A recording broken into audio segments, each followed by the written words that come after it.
asalaamaaleykum mbokku Kër Massar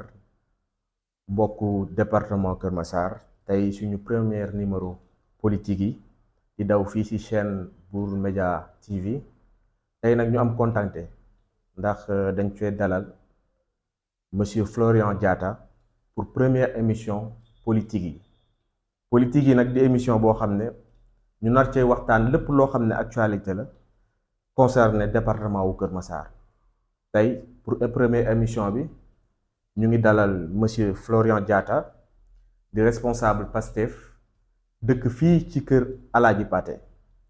donc monsieur Florian ñu ngi lay nuyu di la gërëm ci invitation bi di la bàyyi nga nuyoo habitant wu Kër Massar Sud. waa asalaamaaleykum waa Kër Massar Sud asalaamaaleykum département Kër Massar di nuyu ku nekk sa tur ak sa sant di am yaakaar rek ne émission bi mi ngi fekk ku nekk ci këram ak jàmm ak salaam di rafetlu d'abord invitation bi nga xamante ne monsieur le journaliste Boris Kouadi def nañu ko di nuyu toute l'équipe de Bour Média ci invitation bi di am yaakaar rek ne tey waxtaan bi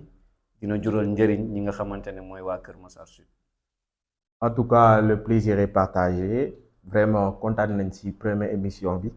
nga ñëw teewul ko ñu fas yéene waxtaanee actualité wu Kër Massar Sud tey nag suñu première question mooy kan mooy monsieur Florian Diatta. Alors monsieur Florian Diatta dafa nekk un jeune un acteur de développement un homme politique bu nekk au niveau de Kër Massar Sud nekk koo xamante ne mouvement associatif daf ko yàgg daf ci yàgg di ci liggéey parce que son seul objectif mooy yëkkati li nga xamante ne mooy l'homme la dignité humaine jéem a changer li nga xamante ne mooy le visage des personnes yi nga xamante ne seen avenir pour ñoom dafa flou donc ñun ci engagement boobu noonu la ñu duggee ci li nga xamante ne mooy ci ay mouvement associatif jóge fa dugg ci li nga xamante ne mooy politique am yaakaar ne ci langue politique bi la ñu mën a changer lu bari li nga xamante ne manqué na au niveau de Kër Massar Sud.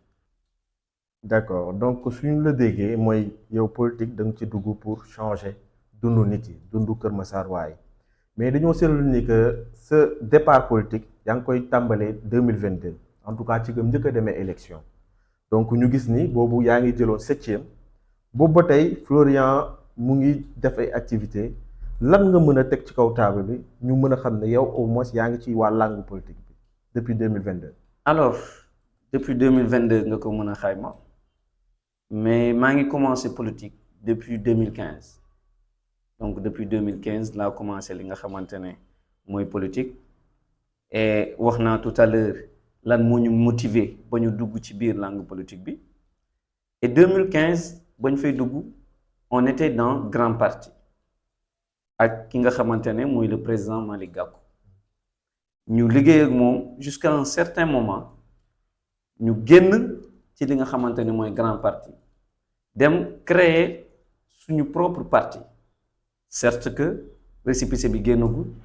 mais ñi ngi woon ci lancé wu créer li nga xamante ne mooy suñu propre parti ak ki nga xamante ne ñuy wax Malick Gueye donc ci loolu lañ doon liggéey man ma gérer li nga xamante ne mooy la jeunesse nationale du parti populaire parti boobu nga xamante ne moom lañ bëggoon mettre en place. Effectivement. ba ñu defee collaboration boobu ba à un certain moment ba élection yi nga xamante ne jàll na di élection présidentielle yi ci la ñu jëlee suñu décision ñun dugg fi nga xamante ne mooy PASTEF mais entre-temps comme li nga souligné il y a 2022 qui est là li nga xamante ne mooy les élections locales et je l'ai dit tout à l'heure man je sais que lors de ces élections-là man je faisais partie des plus jeunes candidats je ne parle pas de Kër Massar Sud mais j'en étais sûr que même au niveau du Sénégal man je faisais partie quand même des plus jeunes candidats yi nga xamante ne ñoom ñoo taxaw pour défendre seen projet ci localité yi nga xamante ne moom lañ bëgg lenn nag am na on a fait des actions dans la mesure du possible parce que ñun wax dëgg yàlla on n'est pas là pour vendre un rêve qui est tellement utopique on n'est pas dans ça mais li nga xamante ne moom la ñu sekk ak askan bi muy dëgg bi nga xamante ne war lañ leen ko wax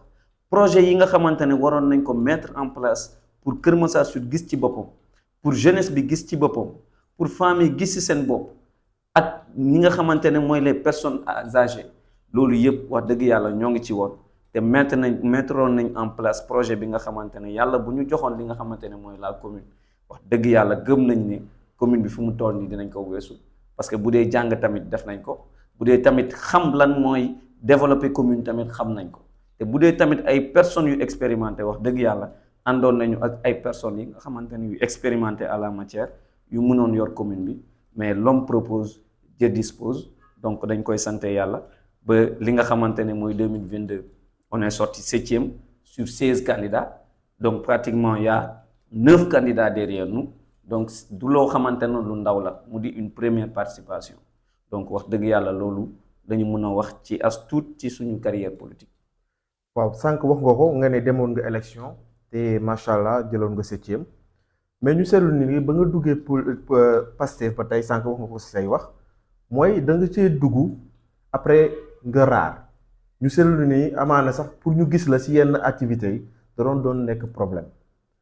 est-ce que Florian amul problème ak waa Pastef. bon je ne pense pas j'ai pas de problème ak waa Pastef j'ai pas de problème ak benn leader ci waa Pastef parce que ñun suñu engagement ba ñuy dugg biir Pastef c'était un engagement personnel et c'est la personne du président Ousmane Sonko moo ñu attiré ba ñu dugg biir Pastef et je vous dis une chose tey Sonko ñaanuñu ko yàlla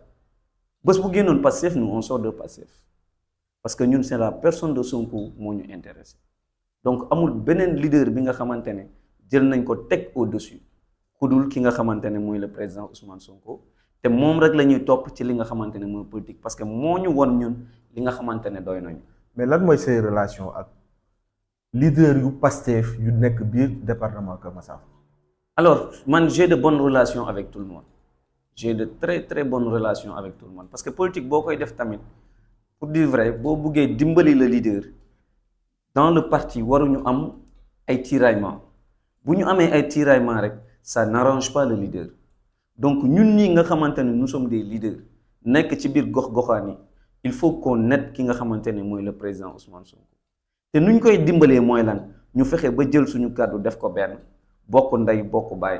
bàyyi tiraillements yi nga xamante ne am na au niveau du département de Keur Massar man personnellement j'ai pas de problème avec personne awma problème ak kenn maa ngi ci parti bi bu wootee dinaa dem bu ñu waxee ay actions yu ñu war a mettre en place dama koy mettre en place. d'accord mais seetlu nañ ni que Keur Massar tamit ku wax politique xam ne dafa am ay leaders yu fi nekk donc en l'occurrence honorable Marie-Angélique Diouf bii nag day xaw a taquiner tuuti dama lay xaw a yëngal mooy kañ nga gëj a déggante ak Marie-Angélique Diouf. alors man je pense que gëj a déggante ak Marie-Angélique Diouf l'honorable député d'ailleurs maa ngi koy nuyu di pour man sama maman pour man di koo xamante ne une grande sœur aussi di koo xamante ne ku may conseiller ci lu bari donc gëj a déggante bi amaana peut-être liggéey bi bu mu yor mooy jàmp mooy metti de trop moo tax gëj a déggante bi am mais man je la comprends parfaitement mais loolu yëpp amul solo gëj a déggante ñàkk gëj a déggante amul solo lu am solo mooy li nga xamante ne sekk nañ ko comme liggéey li nga xamante ne mooy ay valeurs yu nit ñi di incarner nous on reste sur notre posture de ces valeurs là yi nga xamante ne ça reste intrinsèque en nous et ces valeurs yi nga xamante ne jàpp nañ ne personne ne va nous dénaturer sur ces valeurs ñun ñoo ngi ci di ci liggéey di ci dox. waaw depuis peu nag seetlu nañ ni que dëgg la xëy na sa yaay la et tout mais seetlu nañ ni que depuis quelques semaines wala quelques mois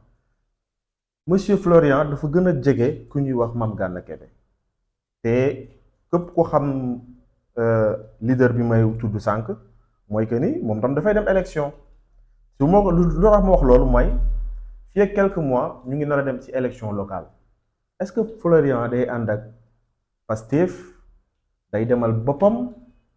wala kuñ koy gis tey jii muy àndal muy président Gana moom lay àndal. alors merci sur la question mu di question bi nga xamante ne question bu am solo parce que daanaka ñu bari ñu ngi xaar ci question boobu des réponses mais lu muy njëkkee rek mooy élection locale yëfu nawetaan la maanaam ça concerne ñun ñi nga xamante ne ñoo nekk dans la commune ñu xool quelle est la personne la meilleure l'idéal personne ñu mun ko mettre dans la commune bañ ñu def des erreurs de choix yi nga xamante ne mun na jërul commune bi loo xamante ne suba on va tous regretter ci loolu ñun ñi nga xamante ne ñun ñoo nekk di ànd ak Flo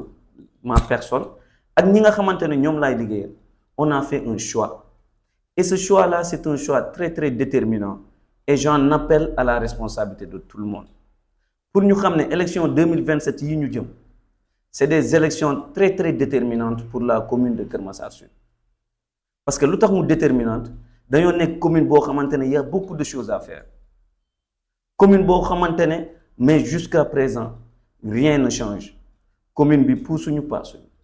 beaucoup de problèmes dans la commune nous on s'est concerté on s'est dit que maintenant on va faire un choix bi nga xamante ne c'est basé strictement ci li nga xamante ne suñuy aspiration au niveau local c'est basé strictement ci bëgg bi ñu bëgg la commune de Keur Massar Sud c'est basé strictement ci bëgg bi ñu bëgg fi nga xamante ne mooy Kër Alaaji Paate et ses environs ñu xam ne la personne habilitée pour régler les situations yi nga xamante ne ñoo ngi koy dund du kenn ku dul le président Mame Gana Kébé mu di un choix dagguma la sax mais ñu bëree ngi wax ni que dañ la choisirul biir Pastef moo tax nga dem ci Gana Kébé. Non, je dis que non parce que dans Pastef il n'y a pas encore de choix le choix n'est pas encore fait dans Pastef donc le choix bi ma def pour aller vers le président Mame Gana Kébé pour ñu former ensemble une coalition gagnante bi nga xamante ne lors des élections locales dinañ mën a ne coalition bi moo gagné coalition bi moo doxal Keur Massar Sud te ki nga xamante ne bokk na dans la coalition ba gagné c'est Florian Diatta ki nga xamante ne wax dëgg yàlla c'est un membre de Pastef c'est koo xamante ne Ousmane Sonko rek lay topp moom moo ànd ak ki nga xamante ne mooy le président Mame Gana Kébé pour gagner les élections locales am lu ñu am tamit sottil ko le parti Pastef. D'accord donc ñu fàttali rek suñuy internautes que ñu ngi ci seen première émission politique yi tey ñu amoon invité monsieur Florian Diatta donc depuis tout à l'heure ñu ngi waxtaan mais ma dellu soit tuuti ci li nga wax sànq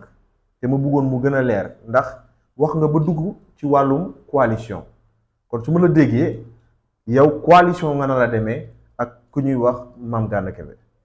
waaw effectivement on va travailler autour d'une coalition locale bi nga xamante ne ñoo ngi ci tàllal loxo tout le monde parce que tey pour defar li nga xamante ne mooy Keur Massar Sud c'est la responsabilité de tout un chacun que tu sois un homme politique que tu sois un homme de développement que tu sois de la société civile yow dañ laa soxla ci li nga xamante ne mooy defar Keur Massar Sud donc tey cette coalition là elle est ouverte à tout le monde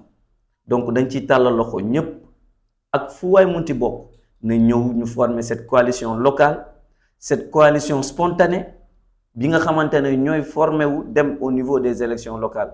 jëli li nga xamante ne mooy la commune Keur Massar Sud pour defar ko dans un avenir proche waa population waa Sud Massar waaye sentir ne wax dëgg yàlla am nañ commune bu vivante loolu moo nekk suñu objectif. bëgguma attardé wu torop ci candidat wu Mame Gana Kébé parce que tey jii du suñu invité mais lu tax nga choisir ko pourquoi mënoo woon choisir beneen nit koo xam ne peut-être wala yow sax nga demoon lu tax pourquoi le choix dirigé vers Gana Kébé. alors le choix n'est pas fortuit du loo xamante ne dañoo tëb ci ay nelaw rek def le choix donc le choix c'est très simple c'est xool au niveau de Keur Massar Sud ban personne est la meilleure wax naa ko tout à l'heure pour génnee ci Keur Massar Sud situation mais lu ëpp solo mooy pourquoi le choix du président Mame Gana Kébé et je l'ai dit tout à l'heure c'est pas un choix fortuit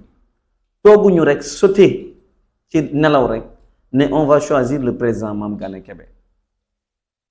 on l'a choisi parmi une liste